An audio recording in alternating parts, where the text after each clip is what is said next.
जय सिया राम भाइयों। जब से श्री राम जन्मभूमि का फैसला आया है, विपक्ष परेशान है।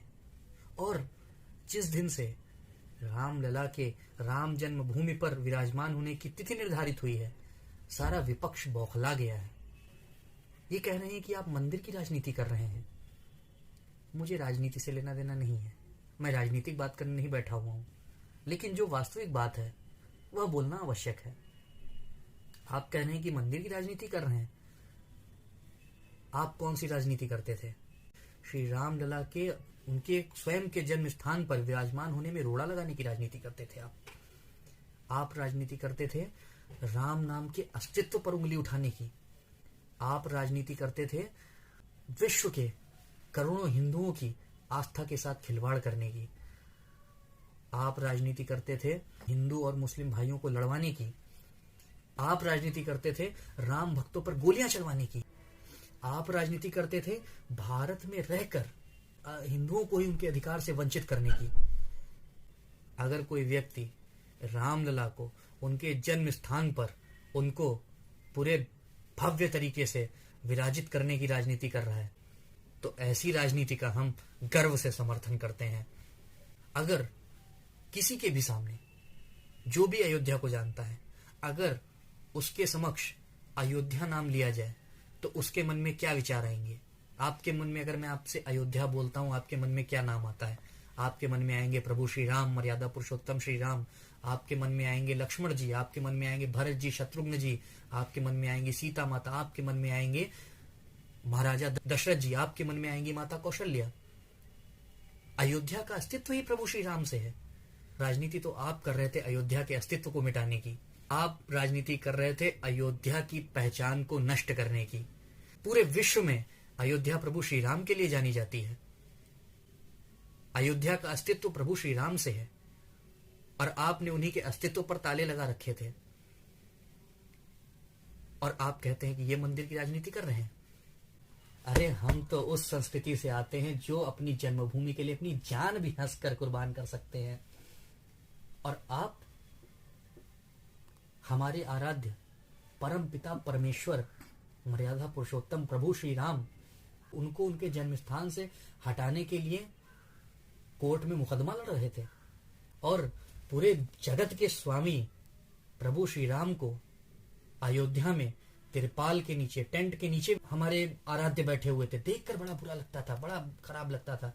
और आप उनको तिरपाल से भी हटाने की राजनीति कर रहे थे, मुकदमा लड़ रहे थे, तालियां बज रही थी, उनके अस्तित्व पर प्रश्न उठाए जा रहे थे। अरे आप हमसे क्या पूछते हैं? पूरे विश्व में चले जाइए, विश्व में भी जो भी अयोध्या के बारे में जानता है उससे पूछे जाके अयोध्या, तो अयोध्या का अस्तित्व प्रभु श्री राम के नाम से है। आप उन प्रभु के जन्म स्थान के अस्तित्व को मिटाने की राजनीति कर रहे थे जिन्होंने सोने की लंका को क्षण भर में त्याग दिया था और कहा था जननी जन्म भूमिष्य स्वर्गादपि गरीयसी। मुझे मेरी अयोध्या स्वर्ग से भी बढ़कर है। हमारे मर्यादा पुरुषोत्तम प्रभु श्री राम, जिनका चरित्र इतना सरल सौम्य है, उनके जन्म स्थान पर आपने विवादित भूमि का कलंक लगा रखा था। अरे इन्होंने तो, अगर आप मंदिर की राजनीति इनको कहते हैं, तो इन्होंने तो उस विवादित भूमि के कलंक को हटाकर उसको पूजित भूमि घोषित कर दिया। वह सभी के लिए पूजित है। वहां पर कोई लड़ाई झगड़े का कोई मुद्दा ही नहीं है, ना हमारे हिंदू भाइयों का, ना मुस्लिम भाइयों का। हमारे मुस्लिम भाइयों को भी अयोध्या के पास में बहुत जमीन दी गई है, वहां पर भव्य मस्जिद बनाए। हम उनका समर्थन करने के लिए तैयार हैं, हम सभी सहयोग के लिए तैयार हैं, कोई मुद्दा नहीं रह गया। आप चाहते थे लड़ाई झगड़े होते रहें, आपस में जब तक लड़ते रहेंगे तब तक कि हमारा वोट बैंक तैयार रहेगा। इन्होंने तो मुद्दा ही खत्म कर दिया। इसी से आपको परेशानी हो रही है, तभी आप कह रहे हैं ये मंदिर की राजनीति कर रहे हैं। हमारे हिंदू भाई भी खुश हैं और हमारे मुस्लिम भाई भी खुश हैं। अरे बाबर आया कब था?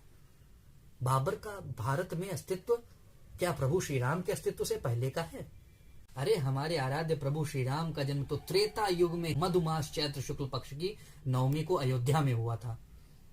ये बाबर तो 14 फरवरी 1483 में फरगना वैली में पैदा हुआ था।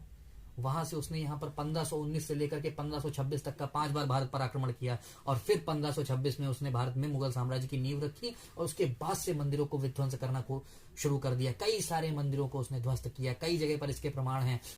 कौन नहीं जानता, बाबर हो या औरंगजेब हो, कितना उसने मंदिरों को तोड़ा है, कितने मंदिरों को उसने विध्वंस किया है। और आप इतिहास पढ़ाएंगे हमें? मैं यहाँ पर इतिहास की कक्षा लेने नहीं बैठा हुआ हूँ। जन्मभूमि की अगर मैं बात करूं, आज मैं हिंदू धर्म ग्रंथों का प्रमाण नहीं दूंगा।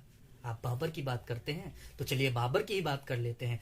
बाबर की आत्मकथा बाबरनामा के पृष्ठ संख्या 176 पर लिखा हुआ है कि मैंने राम जन्मभूमि मंदिर को मिसमार करके उसी के मसाले से मस्जिद की नींव रखी। अगर हम कनिंगम का लखनऊ गजेटियर पढ़ें तो वहां पर लिखा हुआ है कि तोप से राम जन्मभूमि का मंदिर को उड़ाया गया। अगर हम हैमिल्टन का बाराबंकी गजेटियर पढ़ें तो वहां पर लिखा हुआ है कि हिंदुओं के खून से ही गारा साना गया था। ये इतिहास की बातें हैं, उन पर बात नहीं करेंगे। जो बीत गई सो बात गई। लेकिन आज तो भारत में हम हिंदुओं का, हमारे श्री राम का अधिकार हमें मिलना चाहिए और मिल रहा है। तो उसके लिए अगर किसी व्यक्ति ने इतना पुनीत, इतना पावन कार्य किया है, आप उसको कहते हैं वो मंदिर की राजनीति कर रहा है। ना मंदिर की राजनीति हो रही, ना मस्जिद की राजनीति हो रही, ना हिंदू परेशान है ना मुस्लिम परेशान है। सभी भाई एकता का पर्याय बने हुए हैं। परेशान तो वो नेता हैं जो राजनीति की रोटियां नहीं सेक पा रहे हैं, जिनकी राजनीति का मुद्दा छिन गया, वो नेता परेशान हो कह रहे हैं कि मंदिर की राजनीति कर रहे हैं। आप माता शबरी, निषाद राज गुह, केवट राज, पक्षीराज जटायु, महर्षि वाल्मीकि, इन सभी के अस्तित्व पर सवाल खड़ा कर रहे थे। इन सभी को झूठा साबित करने के लिए न्यायालय में मुकदमा लड़ रहे थे। अरे आप इनकी तो बात छोड़िए, आप माता शबरी के एक झूठे बेर के अस्तित्व को भी नहीं हिला सकते। उस बेर की गुठली जिस भूमि पर गिरी होगी, वहां पर जो भी प्राकृतिक संपदा उगी, वह एक एक प्राकृतिक संपदा, वहां पर रहने वाला एक एक जीव जंतु आपको श्री राम की ओर इंगित करेगा। तो आप राम जन्मभूमि, राम सेतु के अस्तित्व को क्या हिलाएंगे? अरे प्रभु श्री राम का प्रमाण तो पूरा भारतवर्ष है। जरा चित्रकूट में कदम रख कर देखिए, वहां कण कण में राम रमे हैं। रामेश्वरम चीख चीख कर राम राम कहता है। श्रृंगवेरपुर, पंपापुर, पूरा भारतवर्ष प्रमाण है श्री राम का।